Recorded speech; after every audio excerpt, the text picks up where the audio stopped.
Chicago prayer ലൈനിൻ്റെ ഈ സായാഹ്ന മീറ്റിങ്ങിലേക്ക്, അതുപോലെ തന്നെ നാട്ടിലെ പ്രഭാത മീറ്റിങ്ങിലേക്ക് എല്ലാവരെയും സന്തോഷത്തോടു കൂടെ സ്വാഗതം ചെയ്യുന്നു. ആ, ആ, ഇന്ന് ആദ്യമായി ഈ പ്രയർ ലൈനിൽ സംബന്ധിക്കുന്ന എല്ലാവരെയും ഒരിക്കൽ കൂടെ ഈ പ്രയർ ലൈനിലേക്ക് സ്വാഗതം ചെയ്യട്ടെ. ഇന്ന് നമ്മുടെ തിരുവനന്തപുരം സംസാരിക്കുന്ന പാസ്റ്റർ സണ്ണി ലൂക്കോസ്, മിഷൻ ഇന്ത്യ തിരുവനന്തപുരം. എനിക്ക് കർത്താവിൻ്റെ ദാസനെ ഈ മീറ്റിങ്ങിലേക്ക് സ്വാഗതം ചെയ്യുന്നതിൽ അനൽപമായ സന്തോഷമുണ്ട്. അതുപോലെ തന്നെ ആ, ആ, അദ്ദേഹം എൻ്റെ അടുത്ത സ്നേഹിതൻ ആ, സജി ലൂക്കോസിൻ്റെ ഇളയ സഹോദരനാണ്.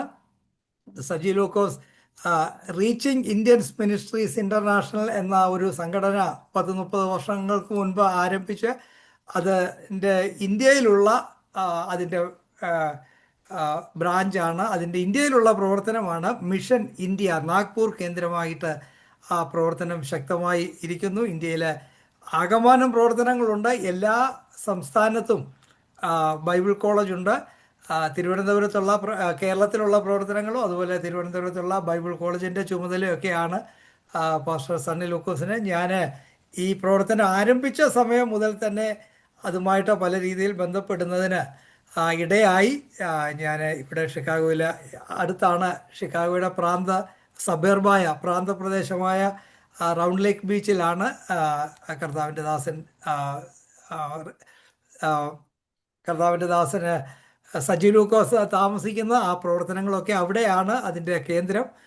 ഞാൻ 30 വർഷങ്ങളായിട്ട് ഇവിടെ വന്ന സമയം മുതൽ അതുമായിട്ടൊക്കെ വളരെ ബന്ധപ്പെട്ടിരിക്കുന്നു. ഇവിടെ ഞാൻ ഫുൾ ടൈമായിട്ട് കുറച്ച് നാൾ ആ പ്രവർത്തനത്തിൽ വർക്ക് ചെയ്തിട്ടുണ്ട്. അതുപോലെ തന്നെ നാട്ടിൽ പോയ സമയത്ത് ഒരു വർഷം 2009-10 നാഗ്പൂരിലുള്ള ഹെഡ് ഓഫീസിൽ ഒരു വർഷം ഞാൻ പ്രവർത്തിച്ചിരുന്നു. കഴിഞ്ഞ നാട്ടിൽ ഞാൻ ഈ കഴിഞ്ഞ 3 മാസം മുമ്പ് പോയപ്പോൾ ഞാൻ സണ്ണി ലൂക്കോസ് സഹോദരൻ്റെ വീട്ടിൽ, പാസ്റ്ററിൻ്റെ വീട്ടിൽ പോവുകയും അവിടെ ഒരു ദിവസം ഞാൻ താമസിക്കുകയും ചെയ്തു. അതുപോലെ തന്നെ 2 ദിവസം ഞാൻ അവിടെ തിരുവനന്തപുരത്തുള്ള ബൈബിൾ കോളേജിൻ്റെ, മിഷനിൻ്റെ ആ ബൈബിൾ കോളേജിൽ അവിടെ താമസിക്കുകയും അവിടെയുള്ള കുട്ടികളെ പഠിപ്പിക്കുകയും ഒക്കെ ചെയ്യുന്നതിന് സാവകാശം ലഭിച്ചു എന്ന വളരെ സന്തോഷത്തോടുകൂടെ ഓർക്കട്ടെ. ഞാൻ എൻ്റെ ചിന്തകൾ പിന്നിലേക്ക് പായുകയാണ്. ഞാൻ ആദ്യമായിട്ട് സണ്ണി ലൂക്കോസ് സഹോദരനെ കാണുന്നത് 1986-ലാണ്. 39 വർഷമായി. അന്ന് സഹോദരൻ ഒരു കുട്ടിയാണ്. ഞാനും ഒരു യൗവനക്കാരൻ, വളരെ ചെറുപ്പമായ ഒരു വ്യക്തിയായിരുന്നു. അതിനൊക്കെ ശേഷം എത്രയോ വർഷങ്ങൾ പിന്നിട്ട് പോയി. ഏതായാലും കർത്താവിൻ്റെ വേലയിൽ ശക്തമായിട്ട് വർദ്ധിച്ചു വരുന്നു. പൂർണ്ണ സമയം അതിൽ നിലനിൽക്കുന്നു എന്ന് കാണുന്നതിൽ വളരെ സന്തോഷമുണ്ട്. നേരത്തെ കർത്താവിൻ്റെ ദാസനെ ഈ പ്രയർ ലൈനിലൊന്നും വരുവാനായിട്ടുള്ള സാവകാശം ലഭിച്ചില്ല. ഇന്ന് ഈ പ്രയർ ലൈനിലായിരിക്കുന്നതിൽ വളരെ സന്തോഷം. അതുപോലെ തന്നെ സജി ലൂക്കോസിൻ്റെ പത്നി മോനി ലൂക്കോസ് ഈ മീറ്റിങ്ങിൽ സംബന്ധിക്കുന്നുണ്ട്. എനിക്ക് ഒരു സഹോദരിയെ പോലെയുള്ള ഒരു മാന്യ സ്ത്രീരത്നമാണ്. കർത്താവ് ഇവരെയെല്ലാം ധാരാളമായിട്ട് സഹായിക്കട്ടെ, അനുഗ്രഹിക്കട്ടെ എന്ന് പ്രാർത്ഥിക്കുന്നു. കർത്താവിൻ്റെ ദാസന് അടുത്ത 25-30 മിനിറ്റ് തിരുവനന്തപുരത്തിൽ നിന്ന് സംസാരിക്കും. ആ സമയത്ത് ദയവായിട്ട് എല്ലാവരും പ്രാർത്ഥനയോടുകൂടെ ആയിരിക്കുക. കർത്താവെ, നീ എന്നോട് സംസാരിക്കണമേ എന്ന പ്രാർത്ഥനയോടുകൂടെ ആയിരിക്കുന്നെങ്കിൽ തീർച്ചയായിട്ടും ഇന്നത്തെ വചന കേൾവി നമുക്ക് അനുഗ്രഹമായി തീരും എന്നതിന് യാതൊരു സംശയവുമില്ല. Pastor Sunny Lukose. Praise the Lord. ഏറ്റവും ബഹുമാനരായ കർത്താവിന്റെ ദാസന്മാർ, ദാസിമാർ, ഈ യോഗം ക്രമീകരിച്ച് ലീഡ് ചെയ്യുന്ന ഏറ്റവും പ്രിയപ്പെട്ട കർത്താവിന്റെ ദാസൻ പാസ്റ്റർ അനീഷ്, നിങ്ങൾക്ക് എല്ലാവർക്കും ഏകരക്ഷകനായ കർത്താവ് യേശു ക്രിസ്തുവിന്റെ നാമത്തിലുള്ള സ്നേഹവും വന്ദനവും ഞാൻ നിങ്ങളെ അറിയിക്കുന്നു. ഈ പ്രഭാതത്തിൽ നമുക്ക് ഒരുമിച്ച് ദൈവമുഖത്തേക്ക് നോക്കുവാനും പ്രാർത്ഥിക്കുവാനും പാടുവാനും ദൈവവചനത്തിൽ നിന്ന് ചിന്തിപ്പാനും ദൈവം നമുക്ക് തന്ന ഈ നല്ല അവസരത്തിനായിട്ട് നന്ദിയോടെ സ്തോത്രം ചെയ്യുന്നു. ഭക്തൻ പാടിയതുപോലെ ഇന്ന് ഒരിക്കൽ കൂടെ ഈ ഭൂമിയിൽ ജീവിപ്പാൻ നമുക്ക് ഭാഗ്യം തന്നിരിക്കുന്നു. അതിനെ ഓർത്ത് നമുക്ക് കർത്താവിന് സ്തോത്രം ചെയ്യാം. ദൈവത്തിന് സ്തോത്രം. സമയം വളരെ ചുരുക്കമായതുകൊണ്ട് ഞാൻ ദൈവവചനത്തിൽ നിന്ന് അല്പമായി നമ്മൾ ഒരുമിച്ച് ചിന്തിപ്പാനായിട്ട് ആഗ്രഹിക്കുകയാണ്. അതിന് കൊലോസ്യർക്ക് എഴുതിയ ലേഖനത്തിൽ നിന്നാണ് ചിന്തിപ്പാനായിട്ട് ആഗ്രഹിക്കുന്നത്. നമുക്കറിയാം, കൊലോസ്യർക്ക് എഴുതിയ ലേഖനം എഴുതുവാനുണ്ടായ കാരണം, അപ്പോസ്തലനായ പൗലോസ് ആണല്ലോ കൊലോസ്യർക്ക് എഴുതിയ ലേഖനം എഴുതിയത്. എഴുതാനുള്ള കാരണം നമുക്കറിയാം. അവിടെ ദുരുപദേശങ്ങൾ ആ സഭയിൽ ഉണ്ടാകുവാനിടയായി. ദുരുപദേശങ്ങൾക്കെതിരെ പൗലോസ് എഴുതിയിരിക്കുകയാണ്. ദുരുപദേശങ്ങൾ എന്താണെന്ന് നിങ്ങൾക്ക് അറിയാം എങ്കിൽ ഞാൻ ഒന്ന് രണ്ട് കാര്യങ്ങൾ. ഒന്ന്, ദൂതന്മാരെ ആരാധിക്കുക, ന്യായപ്രമാണത്തിലെ ഭക്ഷണ ക്രമീകരണങ്ങൾ, ഭക്ഷണ നിയമങ്ങൾ, പെരുന്നാൾ, ശബത്ത്, ഇതൊക്കെ ആചരിക്കണമെന്ന് ഒരു കൂട്ടർ ദുരുപദേശങ്ങൾ കൊണ്ടുവന്നു. അപ്പോൾ അതിനെതിരെ എപ്പഫ്രാസ് ആണ് പൗലോസിനോട് പോയി ഈ വിവരങ്ങൾ പറയുകയും എപ്പഫ്രാസ് സിന്റെ ഈ ദുരുപദേശങ്ങളെ കുറിച്ച് പൗലോസിനോട് പറയുന്നത്. പൗലോസ് അതിന് ആ ദുരുപദേശങ്ങൾക്കെതിരെ എഴുതിയ ലേഖനമാണിത്. അത് നിങ്ങൾ സമയത്ത് ചുരുക്കം കൊണ്ട് അത് ഞാൻ ഇവിടെ അവസാനിപ്പിക്കുകയാണ്. പൗലോസ് എഴുതാനുള്ള കാരണം സഭയിലെ ദുരുപദേശങ്ങൾ ഇന്നും നാം അത് ശ്രദ്ധിക്കേണ്ട ഒരു കാര്യം. എപ്പഫ്രാസ് ഈ ദുരുപദേശങ്ങൾ സഹിക്കവയ്യാതെയാണ് പൗലോസിനോട് പറയുന്നത്.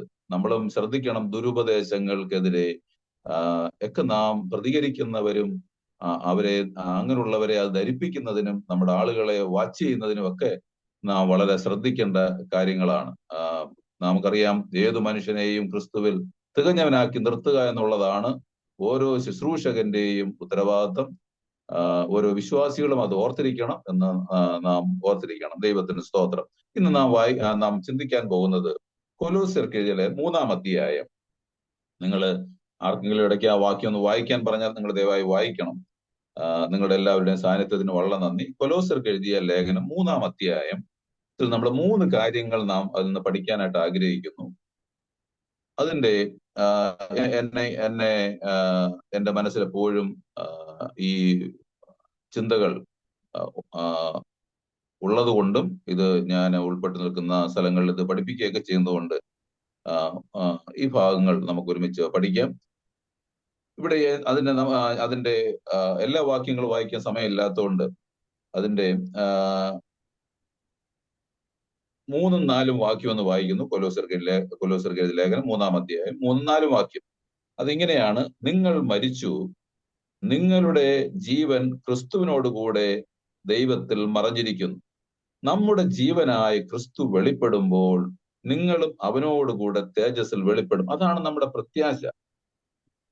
അതിൽ നാം ഓർത്തിരിക്കണം. നമ്മുടെ ജീവനായ ക്രിസ്തു വെളിപ്പെടുമ്പോൾ നാമും അവനോടുകൂടെ തേജസ്സിൽ വെളിപ്പെടും. ദൈവത്തിന് സ്തോത്രം. ഞങ്ങൾ ഈവൻ ഞങ്ങളുടെ സഭകളിൽ പോലും ചോദിക്കാറുണ്ട്, എപ്പോഴും ചോദിക്കാറുണ്ട്, ഒരാൾ എങ്ങനെയാണ് ദൈവമക്കളായി തീരുന്നത്? ഒരാള് ദൈവത്തിന്റെ പൈതലായി തീരുന്നത് എങ്ങനെയാണ്? നമുക്കറിയാം, യോഹന്നാന്റെ സുവിശേഷം 1-ാം അധ്യായം 12-ാം വാക്യം: അവനെ കൈക്കൊണ്ട് അവന്റെ നാമത്തിൽ വിശ്വസിക്കുന്ന ഏവർക്കും ദൈവമക്കളായി തീരാൻ കഴിയും. അങ്ങനെയാണല്ലോ ഒരു ദൈവ പൈതലായി തീരുന്നത്. ദൈവത്തിന് സ്തോത്രം. ഇവിടെ വായിച്ചു: നിങ്ങളുടെ ജീവനായ ക്രിസ്തു വെളിപ്പെടുമ്പോൾ നിങ്ങളും അവനോടുകൂടെ തേജസ്സിൽ വെളിപ്പെടും. ഞാൻ അടുത്തിടയ്ക്ക് ഒരു ക്രൈസ്തവൻ പറയുന്നത് തന്നെ കേട്ടു, എല്ലാ ദൈവങ്ങളും ഒന്നാണ് എന്ന് പറഞ്ഞു. അങ്ങനെയല്ല. ഞാൻ ഒന്ന് രണ്ട് വാക്യം നിങ്ങളെ ഒന്ന് വായിച്ച് കേൾപ്പിക്കട്ടെ, നമ്മുടെ കർത്താവ് ആരാണെന്ന്. ആർക്കെങ്കിലും വായിക്കാൻ പറ്റുമെങ്കിൽ ദയവായി വായിച്ചാട്ടെ.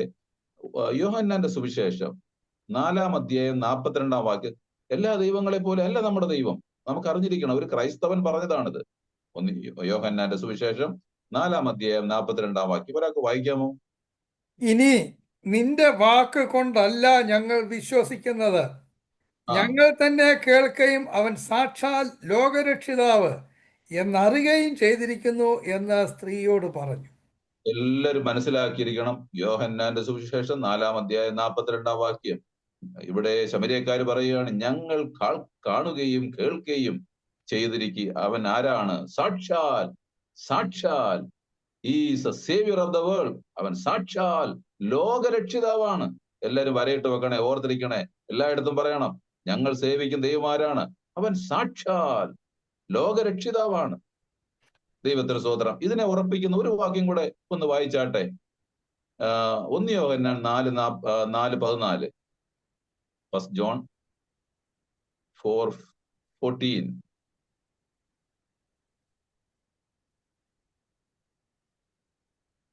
പിതാവ് പുത്രനെ ലോകരക്ഷിതാവായിട്ട് അയച്ചിരിക്കുന്നു എന്ന് ഞങ്ങൾ കണ്ട് സാക്ഷ്യം പറയുന്നു.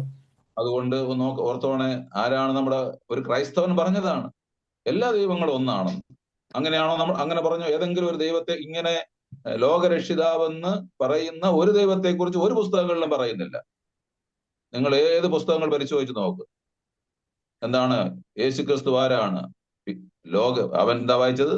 പിതാവ് പുത്രനെ ലോകരക്ഷിതാവായിട്ട് അയച്ചിരിക്കുന്നുവെന്ന് ഞങ്ങൾ കണ്ട് സാക്ഷ്യം പറയുന്നു.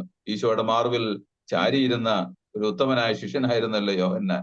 ദൈവത്തിന് സ്തോത്രം. അപ്പൊ അതുകൊണ്ട് അത് നാം മറന്നു പോകരുത്. അതെല്ലാവരും ഒന്ന് നോട്ട് ചെയ്ത് വെച്ചേക്കണം. എല്ലായിടത്തും പോയി പറയണം, ഞങ്ങൾ സേവിക്കുന്ന ദൈവം ആരാണ്? അവൻ സാക്ഷാൽ ലോകരക്ഷിതാവാണ്. പിതാപുത്രനെ ലോകരക്ഷിതാവായിട്ട് അയച്ചിരിക്കുന്നു. അപ്പൊ ഈ പുത്രൻ വെളിപ്പെടും അല്ലേ? ഒരു വാക്യം ഞാൻ ഞങ്ങളുടെ സഭകളിൽ ഞങ്ങളുടെ വിശ്വാസികളെ കാണാതെ പഠിപ്പിച്ചു വെച്ചേക്കുന്ന ഒരു വാക്യമുണ്ട്. അതുകൂടെ ഒന്ന് വായിച്ചിട്ട് ഞാൻ ഈ ഭാഗത്തേക്ക് നമുക്ക് വരാം. അത് നമ്മളെല്ലാവരും ഓർത്തിരിക്കണം. അത് വെളിപ്പാട് പുസ്തകം 14:13 വായിക്കാമോ? നന്നായി അറിഞ്ഞിരിക്കണം ആ വാക്യം. നമുക്കൊരു നാം ഈ ഭൂമിയിൽ ഒരിക്കൽ മാറ്റപ്പെടും. ഞാൻ അപ്പൊ അത് സ്വർഗത്തിൽ നിന്ന് ഒരു ശബ്ദം കേട്ടു. അത് പറഞ്ഞത്, എഴുതുക, ഇന്നു മുതൽ കർത്താവിൽ മരിക്കുന്ന മൃതന്മാർ ഭാഗ്യവാന്മാർ. അതൊക്കെ ഓർത്തിരിക്കണം. ഇന്നു മുതൽ ഡൈ ഇൻ ക്രൈസ്റ്റ്, കർത്താവിൽ മരിക്കുന്ന മൃതന്മാർ. അതെപ്പോഴും ഓർത്തിരിക്കും. എപ്പോഴും എല്ലാ നിമിഷവും ഓർത്തിരിക്കും, ഞാൻ കർത്താവിലാണോ? യേശു പറഞ്ഞു, നിങ്ങൾ എന്നിൽ വസിപ്പീൻ, ഞാൻ നിങ്ങൾ വസിക്കാം. എപ്പോഴും പരിശോധിക്കണം, ഞാൻ കർത്താവിലാണോ? കർത്താവിൽ മരിക്കുന്ന മൃതന്മാർ ഭാഗ്യവാന്മാർ. പിന്നെ അവർ വായിക്കാമോ സാറേ? അവർ തങ്ങളുടെ പ്രയത്നങ്ങളിൽ നിന്ന് വിശ്രമിക്കേണ്ടതാകുന്നു, അവരുടെ പ്രവൃത്തി അവരെ പിന്തുടരുന്നു. അതെ, അതിൽ വളരെ പ്രധാനപ്പെട്ട കാര്യം, അവരുടെ പ്രയത്നങ്ങളിൽ നിന്നും. നമ്മുടെ പ്രയത്നങ്ങൾ എന്താണ് പരിശോധിക്കണം. ഇന്നൊരു ദിവസം നമുക്ക് തന്നിരിക്കുന്നു. ഇന്ന് എന്ത് പ്രയത്നങ്ങളാണ് നാം ഇന്ന് ചെയ്യുന്നത്? വചനം പറയുന്നു, ലോകവിഷയമായി സമ്പന്നനാകുന്നതിനേക്കാൾ ദൈവവിഷയമായി സമ്പന്നനാകണം. നാം ഇന്ന് എന്ത് പ്രയത്നങ്ങളാണ് ദൈവനാമത്തിന്റെ മഹത്വത്തിന് വേണ്ടി ചെയ്യുന്നത്? ഞാൻ അടുത്തിടയ്ക്ക് ഹെർമൻ ഗുണ്ടറിനെ കുറിച്ച് കേട്ടു. 20 വർഷം കൊണ്ട് ഇന്ത്യയിൽ വന്നു. ജർമ്മൻകാരനായ ഹെർമൻ ഗുണ്ടർ 20 വർഷം കൊണ്ട് അസാധാരണമായ കാര്യങ്ങൾ ചെയ്തു. അദ്ദേഹം ബൈബിളിലെ ചില ഭാഗങ്ങൾ വിവർത്തനം ചെയ്തു, നിഘണ്ടു കൊണ്ടുവന്നു, വ്യാകരണ പുസ്തകം കൊണ്ടുവന്നു. അദ്ദേഹം ജർമ്മൻകാരനാണ്. ഇവിടെ വന്ന് ഇംഗ്ലീഷ് പഠിച്ചു, മലയാളം പഠിച്ചു, എന്നിട്ടാണ് ഇതെല്ലാം ചെയ്തത്. ദൈവത്തിന് സ്തോത്രം. അപ്പം എന്ത് പ്രയത്നങ്ങളാണ് നാം ചെയ്യുന്നത് നമുക്ക് ഓരോ ദിവസവും നാം പരിശോധിക്കണം. അടുത്തത് അവരുടെ പ്രവൃത്തികൾ അവരെ അനുഗമിക്കുമെന്നാ പറഞ്ഞത് അല്ലേ? ഒന്നുകൂടെ വായിക്കാമോ സാറേ ആ വാക്യം? എല്ലാവരുടെയും മനസ്സിൽ കരുതിയിരിക്കേണ്ട ഒരു വാക്യമാണത്. 14:13 വെളിപ്പാട്. ഞാൻ സ്വർഗത്തിൽ നിന്ന് ഒരു ശബ്ദം കേട്ടു. അത് പറഞ്ഞത്, എഴുതുക, ഇന്നു മുതൽ കർത്താവിൽ മരിക്കുന്ന മൃതന്മാർ ഭാഗ്യവാന്മാർ. അതെ, അവർ തങ്ങളുടെ പ്രയത്നങ്ങളിൽ നിന്ന് വിശ്രമിക്കേണ്ടതാകുന്നു, അവരുടെ പ്രവൃത്തി അവരെ പിന്തുടരുന്നു എന്ന് ആത്മാവ് പറയുന്നു. ഉണ്ടോ? അവരുടെ പ്രവർത്തികൾ പിന്തുടരും. അതുകൊണ്ട് പ്രിയരെ, ഭയത്തോടും വിറയലോടും കൂടെ കർത്താവിനെ സേവിക്കാം. നാം കർത്താവിന് വേണ്ടി ശക്തിയോടെ പ്രയോജനപ്പെടുവാൻ ദൈവം നമ്മളെല്ലാവരെയും, എന്നെയും കൂടെ ചേർത്താണ് പറയുന്നത്, ദൈവം ഉപയോഗിക്കട്ടെ എന്ന് പ്രാർത്ഥിക്കുന്നു. നമുക്ക് ആ ഭാഗത്തേക്ക് വരാം. ഇവിടെ നാം വായിച്ചത് പെട്ടെന്ന് നമുക്ക് ചിന്തിക്കാം. അതിന്റെ നമ്മുടെ ജീവനായ ക്രിസ്തു വെളിപ്പെടുമ്പോൾ നിങ്ങളും അവനോടുകൂടെ തേജസ്സിൽ വെളിപ്പെടും. അതുകൊണ്ട് എന്ത് ചെയ്യണം? തേജസ്സിൽ വെളിപ്പെടാൻ പെട്ടെന്ന് നമുക്ക് വെളിപ്പെടണമെങ്കിൽ 3 കാര്യങ്ങൾ നിങ്ങളുടെ ജീവിതത്തിൽ ഒന്ന് മരിപ്പിക്കേണ്ട ചില കാര്യങ്ങളുണ്ട്, ഉരിഞ്ഞു കളയേണ്ട ഒരു കാര്യമുണ്ട്, ധരിക്കേണ്ട കാര്യമുണ്ട്. ഒന്ന് വായിക്കാം. അതിന്റെ 5-ാം വാക്യം. നമ്മുടെ ജീവനായ ക്രിസ്തു വെളിപ്പെടുമ്പോൾ ആ തേജസ്സിൽ വെളിപ്പെടണമെങ്കിൽ നിങ്ങൾ ഇത് ചെയ്യണമെന്ന് പൗലോസ് കൊലോസ്യ സഭയിലുള്ള സഭക്കാരോട് പറയുകയാണ്. ആകയാൽ ദുർനടപ്പ്, അശുദ്ധി, അതിരാഗം, ദുർമോഹം, വിഗ്രഹാരാധനയായ അത്യാഗ്രഹം, ഇങ്ങനെ ഭൂമിയിലുള്ള നിങ്ങളുടെ അവയവങ്ങളെ മരിപ്പിപ്പിൻ. ഇത് നമ്മുടെ ജീവനായ ക്രിസ്തു വെളിപ്പെടുമ്പോൾ നാമും അവനോടുകൂടെ തേജസ്സിൽ വെളിപ്പെടണമെങ്കിൽ ഇതിനെ മരിപ്പിക്കണം. മരിപ്പിച്ചേ മതിയാകുകയുള്ളൂ അല്ലേ? നിങ്ങളുടെ ഭൂമിയിലുള്ള നിങ്ങളുടെ ഈ അവയവങ്ങളെ മരിപ്പിപ്പിൻ. ആകയാൽ ദുർനടപ്പ്, അശുദ്ധി, അതിരാഗം, ദുർമോഹം, വിഗ്രഹാരാധന, അത്യാഗം, ഇങ്ങനെ ഭൂമിയിലുള്ള നിങ്ങളുടെ അവയവങ്ങളെ മരിപ്പിപ്പീൻ. എന്നാണ് പൗലോസ് പറയുന്നത്. എന്തിനാണ്? നമ്മുടെ ജീവനായ ക്രിസ്തു വെളിപ്പെടും. അവനോടുകൂടെ നാമം തേജസ്സിൽ വെളിപ്പെടാൻ വേണ്ടിയാണ്. ഇനി അത് സമയം ചുരുക്കൊണ്ട് പെട്ടെന്ന് ഞാൻ പറയാം. ഇനി അടുത്തത് ഒന്ന് മരിപ്പിക്കണം. നമ്മുടെ കർത്താവ് വരുമ്പോൾ ആ തേജസ്സിൽ വെളിപ്പെടണമെങ്കിൽ നാം കേട്ടു, വെളിപ്പാട് പുസ്തകത്തിൽ നാം ആ വാക്യം നിങ്ങൾ കേട്ടു. ഇനി രണ്ടാമത് ചെയ്യേണ്ടത് നാം ഉരിഞ്ഞു കളയണം. നമ്മുടെ ഈ ലോക ജീവിതത്തിൽ സംഭവിക്കുന്ന ചില കാര്യങ്ങൾ, അത് നമ്മൾ ഡെയിലി അത് ഉരിഞ്ഞു കളയണം. ഒരു വസ്ത്രം അഴുക്കായാൽ നമ്മൾ ഉരിഞ്ഞു മാറ്റുന്നത് പോലെ നമ്മുടെ ജീവിതത്തിൽ സംഭവിക്കുന്ന കാര്യങ്ങൾ ഉരിഞ്ഞു കളയണം. ഒന്ന് വായിക്കാം. എന്തൊക്കെയാണ്? മുകളിൽ പറഞ്ഞ കാര്യങ്ങൾ മരിപ്പിക്കണം. അടുത്തത് ഉരിഞ്ഞു കളയേണ്ട കാര്യം 3-ാം അധ്യായത്തിന്റെ നിങ്ങൾ വായിച്ച 9 മുതൽ ഒന്ന് വായിക്കാമോ? അതിന്റെ 8 മുതൽ വായിച്ചാട്ടെ. ഇപ്പോഴും നിങ്ങൾ ക്രോധം, ഈർഷ്യ, വായിൽ നിന്ന് വരുന്ന ദൂഷണം, ദുർഭാഷണം ഇവയൊക്കെയും വിട്ടുകളവിൻ. അന്യോന്യം ഭോഷ്കു പറയരുത്. നിങ്ങൾ പഴയ മനുഷ്യനെ അവന്റെ പ്രവർത്തനത്തോടു കൂടെ ഉരിഞ്ഞു കളഞ്ഞു. ഇത് ശ്രദ്ധിക്കണം. ഇത് നമ്മുടെ ജീവിതത്തിൽ സംഭവിക്കുന്ന, ഡെയിലി സംഭവിക്കുന്ന കാര്യങ്ങളാണ്. ഇതിനെ എന്ത് ചെയ്യണം? ഇത് വച്ചുകൊണ്ടിരിക്കും, ഉരിഞ്ഞു കളയണം. ഇതിനെ ഉരിഞ്ഞു എന്തൊക്കെയാണ് ഉരിഞ്ഞു കളയേണ്ടത്? ഇപ്പോഴോ നിങ്ങളുടെ കോപം ഉണ്ടാകാം, ക്രോധമുണ്ടാകാം, ഈർഷ്യ, വായിൽ നിന്ന് വരുന്ന ദൂഷണം, ദുർഭാഷണം ഇവയൊക്കെയും വിട്ടുകളയുവീൻ. അന്യോന്യം ഭോഷ്ക് പറയരുത്. അന്യോന്യം ഭോഷ്ക് പറയും. ഇതൊക്കെ നമ്മള് ലൈഫിൽ ഇതൊക്കെ ചിന്തിക്കണം പ്രിയരെ. ഞാൻ പെട്ടെന്ന് 2 മിനിറ്റ് അധികം എടുത്താൽ നിങ്ങൾ ക്ഷമിക്കണം. ഈ തിരുവെഴുത്തിലെ ഘനമായ കാര്യങ്ങൾ ഏതൊക്കെയാണെന്ന് അറിയാമോ? Waiter things. ആർക്കെങ്കിലും പറയാമോ? ന്യായപ്രമാണത്തിലെ ഘനമേറിയ കാര്യങ്ങൾ ഉണ്ടെന്ന് യേശു കർത്താവ് പഠിപ്പിച്ചു. ഘനമേറിയ, അറിയാമോ? സമയച്ചുരുൾ പെട്ടെന്ന് അങ്ങ് പറയാം, ഒന്ന് ഓർത്ത് വെച്ചോണേ. അതൊക്കെ ന്യായപ്രമാണത്തിലെ ഘനമേറിയ കാര്യം. പെട്ടെന്ന് ഒരാൾ വായിച്ച മത്തായി 23:23.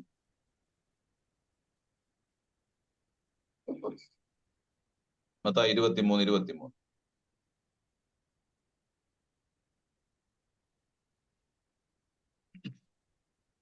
കപടഭക്തിക്കാരായ ശാസ്ത്രിമാരും പരീശന്മാരുമായുള്ളവരെ, നിങ്ങൾക്ക് കഷ്ടം. നിങ്ങൾ തുളസി, ചതകുപ്പ, ജീരകം ഇവയിൽ പദാരം കൊടുക്കുകയും ന്യായം, കരുണ, വിശ്വസ്തത ഇങ്ങനെ ന്യായപ്രമാണത്തിൽ ഘനമേറിയവ ത്യജിച്ചു കളയുകയും ചെയ്യുന്നു. അത് ചെയ്യുകയും മതി. Thank you. നിങ്ങൾ ശ്രദ്ധിക്കണം, ന്യായപ്രമാണത്തിലെ ഘനമേറിയ കാര്യം. ഞങ്ങളുടെ അനീഷ് സാറ്, ഞങ്ങളൊക്കെ ഈ കൊല്ലം ജില്ലയും പിന്നെ പത്തനംതിട്ട ജില്ല, ഞങ്ങൾ ഇത് ഉപയോഗിക്കുന്ന വാക്കാ ഘനമേറിയ കാര്യങ്ങൾ ചെയ്യണം, ഘനമുള്ള കാര്യങ്ങളായിരിക്കണം എന്നൊക്കെ പറയാറുണ്ട്. എന്താണ് ന്യായപ്രമാണത്തിലെ ഘനമേറിയ കാര്യം? Better thing. എന്താണ്? ന്യായം, കരുണ, വിശ്വസ്തത. ന്യായപ്രമാണത്തിലെ ഘനമേറിയ കാര്യങ്ങൾ. ദൈവത്തിന് സ്തോത്രം. അപ്പൊ ഇവിടെ നമ്മൾ വായിച്ചു ഉരിഞ്ഞു കളയേണ്ട കാര്യങ്ങൾ. നാം ഉരിഞ്ഞു കളയണം. അടുത്തത് ധരിക്കേണ്ട കാര്യം. ദൈവമക്കളായ നാം ധരിക്കേണ്ട കാര്യം. 1, നാം മരിപ്പിക്കേണ്ട കാര്യം പഠിച്ചു. 2, ഉരിഞ്ഞു കളയേണ്ട കാര്യം പഠിച്ചു. സമയ ചുരുക്കം കൊണ്ടാണ്, നിങ്ങൾ വീണ്ടും ധ്യാനിക്കണം, ദൈവം നിങ്ങളോട് സംസാരിക്കും. ഇനി 3-ാമത്തെ കാര്യം, അതിന്റെ 12 മുതൽ വായിക്കാമോ ദയവായി? 12 മുതൽ. ഇനി ധരിക്കേണ്ട കാര്യങ്ങൾ. കുട്ടികളെ നിങ്ങൾക്ക് കഷ്ടം, മൂഢന്മാരും. കൊലോസ്യർ 3:12 മുതൽ. അതുകൊണ്ട് എന്ന് പറഞ്ഞുകൊണ്ട്, അതുകൊണ്ട് ദൈവത്തിന്റെ വൃതന്മാരും വിശുദ്ധന്മാരും പ്രിയരുമായി മനസ്സലിവ്, ദയ, താഴ്മ, സൗമ്യത, ദീർഘക്ഷമ എന്നിവ ധരിച്ചുകൊണ്ട് അന്യോന്യം പൊറുക്കുകയും ഒരുവനോടൊരുവൻ വഴക്കുണ്ടായാൽ തമ്മിൽ ക്ഷമിക്കുകയും ചെയ്യുവീൻ. കർത്താവ് നിങ്ങളോട് ക്ഷമിച്ചതുപോലെ നിങ്ങളും ചെയ്യുവീൻ. എല്ലാത്തിനും മീതെ സമ്പൂർണ്ണതര ബന്ധമായ സ്നേഹം ധരിപ്പീൻ. നമ്മള് ഇവിടെ ധരിക്കേണ്ട കാര്യം, ഇത് നമ്മളൊരു ഷർട്ട് ഇട്ട് നടക്കുന്നത് പോലെ ഇത് ധരിച്ചുകൊണ്ട് നടക്കണമെന്നാ പറഞ്ഞത്. നമ്മൾ ആദ്യം പഠിച്ചത് എന്താണ്? മരിപ്പിക്കണം. എന്തൊക്കെ? അത് കർശനമായി മരിപ്പിക്കണം. അടുത്തത് ഡെയിലി സംഭവിക്കുന്ന കാര്യങ്ങൾ നാം ഡെയിലി അത് ഉരിഞ്ഞു കളയണം. 3, നാം ധരിച്ചുകൊണ്ട് നടക്കേണ്ട കാര്യം വളരെ പ്രധാനപ്പെട്ട. ഓരോ ദൈവമക്കളും, ഓരോ രക്ഷിക്കപ്പെട്ട ദൈവമക്കൾ, പ്രിയരെ, നാം ഈ ഭൂമി ഒന്നും കൊണ്ടുവന്നില്ല, ഇവിടെ ഒന്നും കൊണ്ടുപോകുന്നില്ല. നമ്മൾ പഴയൊരു പാട്ടുണ്ട് നമ്മൾ പാടുന്നത്. അത് പഴയതെന്ന് പറഞ്ഞാലും എന്നും മനുഷ്യഹൃദയങ്ങളെ രൂപാന്തരപ്പെടുന്ന ഒരു പാട്ടാണ്. എന്താണ് പാട്ട്? അങ്ങേക്കരയിൽ നിന്നും നേടിയതെന്ത് നന്നാളറിയും, വരുവിൻ യേശുവിനരികിൽ. ദൈവത്തിന് സ്തോത്രം. ഇവിടെ എന്താ വായിച്ചത്? നാം ധരിച്ചുകൊണ്ട് നടക്കേണ്ട ഓരോ ദൈവ പൈതലും, ഓരോ വിശ്വാസി, ഓരോ പാസ്റ്ററും, ഓരോ ലീഡറും ധരിച്ചുകൊണ്ട് നടക്കേണ്ട കാര്യങ്ങൾ എന്താണ്? ആകെ അതുകൊണ്ട് ഒന്നുകൂടെ വായിക്കാമോ സാറേ ദയവായി? യെസ്. അതുകൊണ്ട് ദൈവത്തിൽ ദൈവത്തിൽ ആ വ്രതന്മാരും വായിച്ചോട്ടെ, ഒരാളങ്ങ് വായിച്ചോട്ടെ. ആരെങ്കിലും ഒരാൾ വായിക്കേ. വിശുദ്ധന്മാരും പ്രിയരുമായി മനസ്സലിവ്, ദയ, ആ. താഴ്മ, സൗമ്യത, ക്ഷമ എന്നിവ ധരിച്ചുകൊണ്ട് അന്യോന്യം പൊറുക്കുകയും ഒരുവനോട് ഒരുവന് വഴക്കുണ്ടായാൽ തമ്മിൽ ക്ഷമിക്കുകയും ചെയ്യുവിൻ. കർത്താവ് നിങ്ങളോട് ക്ഷമിച്ചതുപോലെ നിങ്ങളും ചെയ്യുവിൻ. ഇത് നമ്മൾ ധരിച്ചുകൊണ്ട് നടക്കേണ്ട ഒരു കാര്യമാണ്. നമുക്കൊന്ന് പരിശോധിക്കാം. നമ്മുടെ ഇടങ്ങളിൽ, നമ്മുടെ ഭവനങ്ങളിൽ, നമ്മുടെ സഭകളിൽ ഒക്കെ ഇതുണ്ടോ? ഇല്ല എങ്കിൽ നമ്മൾ ഈ വചനം കേട്ടത് കൊണ്ട് അർത്ഥമില്ല. നാം രൂപാന്തരപ്പെടുത്തുന്നില്ലെങ്കിൽ വ്യത്യാസമില്ല. ഞാൻ എൻ്റെ നെഞ്ചോട് ചാരി വെച്ചിരിക്കുന്ന ഒരു വചനമുണ്ട്. എന്റെ ആഗ്രഹവും അതാണ്. ആ വാക്യം നിങ്ങളെ ഒന്ന് വായിച്ച് കേൾപ്പിക്കാം. പൗലോസിന്റെ 3-ാം സ്വർഗത്തോളം എടുക്കപ്പെട്ട 14 ലേഖനങ്ങൾ എഴുതിയ പൗലോസ് പറയുന്നൊരു വാക്യമുണ്ട്. നിങ്ങൾ അപ്പോസ്തല പ്രവൃത്തി 24-ന്റെ 15-ഉം 16-ഉം വാക്യം അത് നമ്മുടെ ഹൃദയപ്പലകളിൽ ഓർത്തിരിക്കണേ പ്രിയരെ. പൗലോസിന്റെ ആഗ്രഹം അതാണ്. 3-ാം സ്വർഗത്തോളം എടുക്കപ്പെട്ട അഗ്രഗണ്യനായിരുന്ന പൗലോസിന്റെ ആഗ്രഹം ഒന്ന് വായിക്കാമോ? നീതിമാന്മാരുടെയും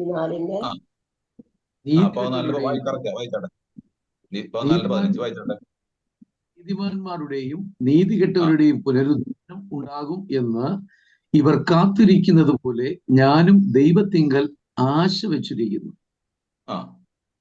അതുകൊണ്ട് ദൈവത്തോടും മനുഷ്യരോടും കുറ്റമില്ലാത്ത മനസാക്ഷി എല്ലായ്പ്പോഴും ഉണ്ടായിരിക്കാൻ ഞാൻ ശ്രമിക്കുന്നു. എന്തൊരു വലിയ ആഗ്രഹമാണ് പ്രിയരെ പൗലോസിന്റെ. ദൈവത്തോടും മനുഷ്യരോടും കുറ്റമില്ലാത്ത മനസാക്ഷി എല്ലായ്പ്പോഴും ഉണ്ടായിരിക്കാൻ ഞാൻ പരിശ്രമിക്കുന്നു. എന്തൊരു വലിയ ആഗ്രഹമാണ്. ഇതെന്തിനായി തിരുവെഴുത്ത് എഴുതി വെച്ചിരിക്കുന്നത്? എല്ലാ തിരുവെഴുത്തുകളും ദൈവശ്വാസീയമാണല്ലോ. നമുക്ക് വേണ്ടിയാണല്ലോ ഇതെല്ലാം എഴുതി വെച്ചിരിക്കുന്നത്. നമ്മുടെ ജീവിതത്തിൽ ഇതൊക്കെ അപ്ലൈ ചെയ്യുവാനായിട്ട് നമ്മളെ തന്നെ സമർപ്പിക്കുക. നമ്മൾ 3 കാര്യങ്ങളാണ് പഠിച്ചത്. ഒന്ന്, മരിപ്പിക്കേണ്ടത് മരിപ്പിക്കുക. പൗലോസ് അവിടെയുള്ള ദുരുപദേശങ്ങൾക്കെതിരെ പറയുകയാണ്, നിങ്ങൾ ഇതിനെ മരിപ്പിക്കണം, പിന്നെ നിങ്ങൾ ഉരിഞ്ഞു കളയണം, പിന്നെ ധരിക്കണം. എന്താണ് ധരിക്കേണ്ടത്? നാം വായിച്ചു കേട്ടു പ്രിയരെ. നമുക്കിത് ധരിച്ചുകൊണ്ട് ഈ ലോകത്ത് ജ്യോതിസുകളെ പോലെ, ഈ വക്രതയും കോട്ടമുള്ള തലമുറയുടെ നടുവിൽ ജ്യോതിസുകളെ പോലെ പ്രകാശിപ്പാൻ ദൈവമിടയായി തീരട്ടെ. ഒരു വാക്യം കൂടെ നിങ്ങൾ ഓർത്തിരിക്കണം. ഞാൻ കഴിഞ്ഞ ദിവസങ്ങളൊക്കെ ഈ ഒരു വാക്യം ഒരാഴ്ച മുഴുവൻ ഞങ്ങൾ ഇരുന്ന് കുടുംബ പ്രാർത്ഥനയിൽ ഞങ്ങൾ പഠിച്ച വാക്യമാണ്. നിങ്ങൾ ഉയരത്തിലുള്ളത് അന്വേഷിപ്പിൻ എന്ന് പറയുന്നു. ഉയരത്തിലെ ജ്ഞാനമുള്ളവരായിരിക്കും. രക്ഷിക്കപ്പെട്ട നിങ്ങൾക്കറിയാം ഉയരത്തിലെ ജ്ഞാനം എവിടെയാ പറയുന്നതെന്നുള്ളത് എല്ലാവരും അറിഞ്ഞിരിക്കണം. ഉയരവുമായി എന്തെങ്കിലും ദൈവവുമായി ബന്ധമുള്ളവരുണ്ടെങ്കിൽ അവർക്ക് ഈ സ്വഭാവം ഉണ്ടായിരിക്കുമെന്ന. അതാ ഉയരത്തിലെ ജ്ഞാനം എന്ന് പറയുന്നത്. The wisdom from above. ഒന്ന് വായിക്കാമോ? യാക്കോബ് 3, അത് പറഞ്ഞ് ഞാൻ അവസാനിപ്പിക്കാം. യാക്കോബ് 3:17. ഉയരത്തിൽ നിന്നുള്ള ജ്ഞാനമോ ഒന്നാമത് നിർമ്മലവും, പിന്നെ സമാധാനവും ശാന്തതയും അനുസരണമുള്ളതും കരുണയും സൽഫലവും നിറഞ്ഞതും പക്ഷപാതവും കപടവും ഇല്ലാത്തതുമാകുന്നു. ഇതാ പ്രിയരെ ഉയരത്തിലെ ഞാൻ ഒരാളെ തിരിച്ചറിയണമെങ്കിൽ തന്നെ നോക്കിയാൽ മതി. ഇതൊക്കെ ഉണ്ടെങ്കിൽ ഇയാൾ ഉയരവുമായി ബന്ധമുണ്ടെന്നറിയാം. ഒരാളെ എന്താണ് ഉയരത്തിലെ ജ്ഞാനം? ഉയരത്തിലെ ജ്ഞാനം സാർ ഒന്നുകൂടെ ഒന്ന് വായിക്കാമോ? എല്ലാവരും ഓർത്തിരിക്കണം. ഉയരവുമായി ബന്ധമുള്ളവർ, ദൈവവുമായി ബന്ധമുള്ളവർ, അവർക്ക് ഈ സ്വഭാവങ്ങളൊക്കെ ഉണ്ടായിരിക്കും. ഉയരത്തിൽ നിന്നുള്ള ജ്ഞാനമോ ഒന്നാമത് നിർമ്മലവും, പിന്നെ സമാധാനവും ശാന്തതയും അനുസരണമുള്ളതും കരുണയും സൽഫലവും നിറഞ്ഞതും പക്ഷപാതവും കപടവും ഇല്ലാത്തതുമാകുന്നു. ഉണ്ടോ? പക്ഷപാതവും കപടവും ഇല്ലാത്തത്. അതൊക്കെ എക്സ്പ്ലെയിൻ ചെയ്യാൻ ഒരുപാട് സമയം എടുക്കും. ഇതാണ് ഉയരത്തിൽ. ഇനി നിങ്ങൾ ഓർക്കണം. ഇനി അതിന്റെ 13 കൂടെ ഒന്ന് വായിച്ചിട്ട് അങ്ങ് അവസാനിപ്പിക്കുന്നു. സാർ ഒന്ന് 13-ാമത്തെ വാക്യം കൂടെ ഒന്ന് വായിക്കാം. 3:13. നിങ്ങളിൽ ജ്ഞാനിയും വിവേകിയുമായവൻ ആർ? അവൻ ജ്ഞാനലക്ഷണമായ സൗമ്യതയോടെ നല്ല നടപ്പിൽ തന്റെ പ്രവൃത്തികളെ കാണിക്കട്ടെ. അടുത്ത വാക്യം കൂടെ സാറേ. എന്നാൽ നിങ്ങൾക്ക് ഹൃദയത്തിൽ കയ്പുള്ള ഈർഷ്യയും ശാഠ്യവും ഉണ്ടെങ്കിൽ സത്യത്തിന് വിരോധമായി പ്രശംസിക്കുകയും ഭോഷ്ക് പറയുകയും അരുത്.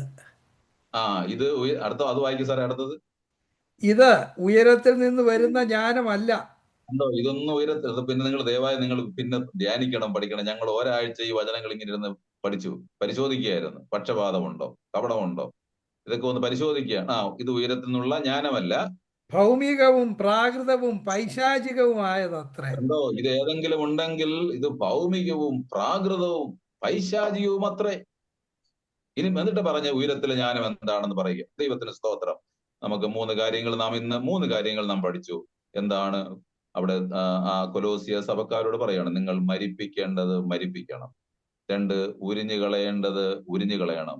പിന്നെ നാം ഓരോ ദിവസവും നാം ഭൂമിയിൽ ഇത് ധരിച്ചുകൊണ്ട് നടക്കണം. എന്തൊക്കെയാണ്? ദയ, താഴ്മ, മനസ്സലിവ്, കരുണ, വിശ്വസ്തത. ഇതെല്ലാം ധരിച്ചുകൊണ്ട് ഈ ഭൂമിയിൽ കർത്താവിന്റെ പ്രിയമക്കളായി നമുക്ക് ജീവിക്കാൻ, കർത്താവിന്റെ വേലയിൽ പങ്കാളികളാകാൻ അധികമായി നാം കേട്ടതുപോലെ നമ്മളുടെ പ്രയത്നങ്ങളിൽ നിന്ന് വിശ്രമിക്കേണ്ടതാണ്. അല്ലേ? അവള് പറയും, നല്ല പോർ പൊരുതു, പോട്ടം തികച്ചു. ദേവദാസന്മാര് പറയും, എന്ത് പൊരുതെന്നും അറിയില്ല. അവസാനം അതൊക്കെ പറയും. ദൈവത്തിന് സ്തോത്രം. നമ്മളുടെ പ്രയത്നങ്ങളിൽ നിന്നും നാം വിശ്രമിക്കേണ്ടതാകുന്നു. കർത്താവിന് വേണ്ടി നമുക്ക് ഭക്തിയോടെ ജീവിക്കാം, വിശ്വസ്തയോടെ ജീവിക്കാം. കർത്താവ് എല്ലാവരെയും സഹായിക്കട്ടെ. ഇങ്ങനെ ഒരു അവസരം ഉണ്ടായതിലും നിങ്ങളെ ഒരുമിച്ച് നിങ്ങളോട് സംസാരിക്കാൻ കഴിഞ്ഞതിലും ഞാൻ ദൈവത്തെ സ്തുതിക്കുന്നു. വളരെ താഴ്മയോട് ഭയത്തോടെയാണ് ഈ വചനങ്ങൾ പങ്കുവച്ചത്. ദൈവത്തിന് സ്തോത്രം. ഞാനും കണക്ക് പറയേണ്ട ഒരു ദിവസമുണ്ടല്ലോ എന്ന് മനസ്സിലാക്കിക്കൊണ്ട് ദൈവം എല്ലാവരെയും അനുഗ്രഹിക്കട്ടെ എന്ന് പ്രാർത്ഥിച്ചുകൊണ്ട് വാക്കുകൾ അവസാനം. Praise the Lord, praise the Lord, praise the Lord. പ്രിയമുള്ളവരെ, എത്ര ശക്തമായിട്ടുള്ള എത്ര ലളിതമായിട്ടുള്ള ദൈവവചനം ആണ് കർത്താവിൻ്റെ ദാസനിൽ നിന്ന് നമ്മൾ കേട്ടത്. എനിക്ക് കർത്താവിൻ്റെ ദാസനെ കുറിച്ചുള്ള ഞാൻ എപ്പോഴും ചിന്തിക്കുന്ന വളരെ ലാളിത്യമുള്ള ഒരു വ്യക്തിയാണ്. വളരെ സിമ്പിളായിട്ടുള്ള, വലിയ ദൈവശാസ്ത്രമോ വലിയ കടിച്ചാൽ പൊട്ടാത്ത തിയോളജിയോ അങ്ങനെയൊന്നുമില്ല. വളരെ സിമ്പിളായിട്ട് കർത്താവിൻ്റെ ദാസൻ പറഞ്ഞതിൽ നിന്ന് നമുക്ക് മനസ്സിലായില്ല. തൻ്റെ ജീവിതവും അങ്ങനെ തന്നെയാണ്. തൻ്റെ യാത്രയും പോക്കും വരവും ഒക്കെ വളരെ സിമ്പിളായിട്ടുള്ള കാര്യങ്ങളാണ്. കർത്താവ് തൻ്റെ ദാസനെ ധാരാളമായിട്ട് സഹായിക്കട്ടെ, അനുഗ്രഹിക്കട്ടെ എന്ന് പ്രാർത്ഥിക്കുന്നു. നമ്മൾ ഇന്ന് കേട്ടതായിട്ടുള്ള വചനം, പ്രിയമുള്ളവരെ, നമ്മൾ എത്ര ശ്രദ്ധയോടുകൂടെ ചിന്തിക്കേണ്ട ഒരു കാര്യമാണ്. പൗലോസ് പറയാണ്, നിങ്ങളുടെ ഈ പ്രവൃത്തികളെയൊക്കെ നിങ്ങൾ മരിപ്പിക്കുക.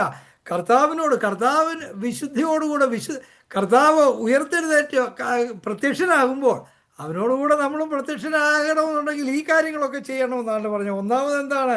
നമ്മുടെ ഈ തെറ്റായിട്ടുള്ള അശുദ്ധി, ദുർമോഹം, ഇങ്ങനെയൊക്കെയുള്ള കാര്യങ്ങളെ നമ്മൾ മരിപ്പിക്കുക. പൗലോസ് എപ്പോഴും പറയുന്നതാണ്, ഞാൻ ക്രിസ്തുവിനോടുകൂടെ ക്രൂശിക്കപ്പെട്ടിരിക്കുന്നു, ഇനിയും ജീവിക്കുന്ന ഞാനല്ല, ക്രിസ്തു അത്ര എന്നിൽ ജീവിക്കുന്നു. അതായത് ക്രൂശിക്കപ്പെട്ട് കഴിഞ്ഞാൽ പറയാണ്, എൻ്റെ ജഡം ഞാൻ മരിച്ചു കഴിഞ്ഞിരിക്കുക, ഞാൻ ജീവിക്കുന്നത് എന്താണ്? ക്രിസ്തുവിനോടുകൂടെ, അവൻ എൻ്റെ ശരീരത്തിൽ ജീവിക്കുന്നു എന്നാണല്ലോ പൗലോസ് പറയുന്നത്. പിന്നീട് നമ്മൾ ഉരിഞ്ഞു കളയേണ്ടതാണ് കോപം, ക്രോധം, ദൂഷണം. ഈ കാര്യങ്ങളൊക്കെ ഒന്ന് ഉരിഞ്ഞു കളഞ്ഞിരുന്നെങ്കിൽ എത്ര നല്ലതായിരുന്നു. നമ്മുടെ ചർച്ചകളിലൊക്കെ ഇതൊക്കെ ധാരാളം ഇപ്പോഴും ഉണ്ട്. എന്നാൽ ഇതൊക്കെ അങ്ങ് ഉരിഞ്ഞു കളയാനാണ് പൗലോസ്. പിന്നെ ധരിക്കേണ്ടത് എന്താണ്? ദയ, താഴ്മ, ക്ഷമ. കർത്താവിൻ്റെ ഭാവം തന്നെ നമ്മൾ ധരിക്കുക എന്നാണ് പൗലോസ് പറയുന്നത്. അതുകൊണ്ട് നമ്മളെ പ്രിയമുള്ളവരെ, നമ്മളെ ഈ പ്രയർ മീറ്റിങ്ങിൽ സംബന്ധിക്കുന്നു, ചർച്ചയിൽ പോകുന്നു, നമ്മൾ കർത്താവിൻ്റെ ശിഷ്യന്മാരാണെന്ന് അഭിമാനിക്കുന്നു.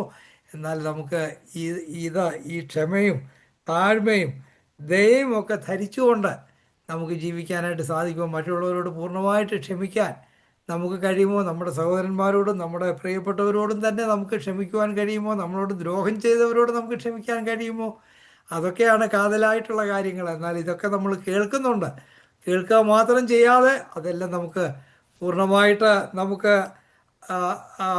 അത് നമ്മുടെ ശക്തി കൊണ്ട് നമുക്കത് പറ്റത്തില്ല. പരിശുദ്ധാത്മാവിൻ്റെ ശക്തി കൊണ്ട്, ദൈവത്തിൻ്റെ കാരുണ്യം കൊണ്ടുപോയി നമുക്കതൊക്കെ ചെയ്യാനായിട്ട് സാധിക്കത്തുള്ളൂ. കർത്താവിൻ്റെ ദാസൻ വളരെ സിമ്പിളായിട്ട്, വളരെ ലളിതമായിട്ട് തിരുവനന്തപുരത്തിൽ നിന്ന് സംസാരിച്ചു. ധാരാളമായിട്ട് കർത്താവ് അനുഗ്രഹിക്കട്ടെ. ചെയ്യുന്ന പ്രവർത്തനങ്ങളെ, മിഷൻ ഇന്ത്യ എന്ന് പറയുന്ന ആ പ്രവർത്തനമാണല്ലോ ഇന്ത്യയുടെ ഗ്രാമങ്ങളിൽ ഒക്കെ ധാരാളം പ്രവർത്തനങ്ങൾ ചെയ്യുന്നു. ചെറിയ ചെറിയ ചർച്ചകൾ സ്ഥാപിച്ച് അങ്ങനെ ചെയ്യുന്നു. അതെല്ലാം കഴിഞ്ഞ 30-35 വർഷമായിട്ട് ഈ പ്രവർത്തനങ്ങൾ ആ, ആ, സണ്ണി ലൂക്കോസ് അതിൻ്റെ ജ്യേഷ്ഠ സഹോദരൻ സജി ലൂക്കോസ് ആരംഭിച്ചതായ പ്രവർത്തനമാണ് നാഗ്പൂരിൽ. ശക്തമായിട്ട് ആ പ്രവർത്തനങ്ങൾ ഇപ്പോഴും നടക്കുന്നു. കർത്താവ് ധാരാളമായിട്ട് സഹായിക്കട്ടെ, ഇവരെല്ലാം കർത്താവ് അനുഗ്രഹിക്കട്ടെ എന്ന് പ്രാർത്ഥിക്കുന്നു. ഇന്ന് ഈ പ്രയർ ലൈനിൽ വന്ന എല്ലാവരെയും കർത്താവ് ധാരാളമായിട്ട് അനുഗ്രഹിക്കട്ടെ എന്ന് പ്രാർത്ഥിക്കുന്നു.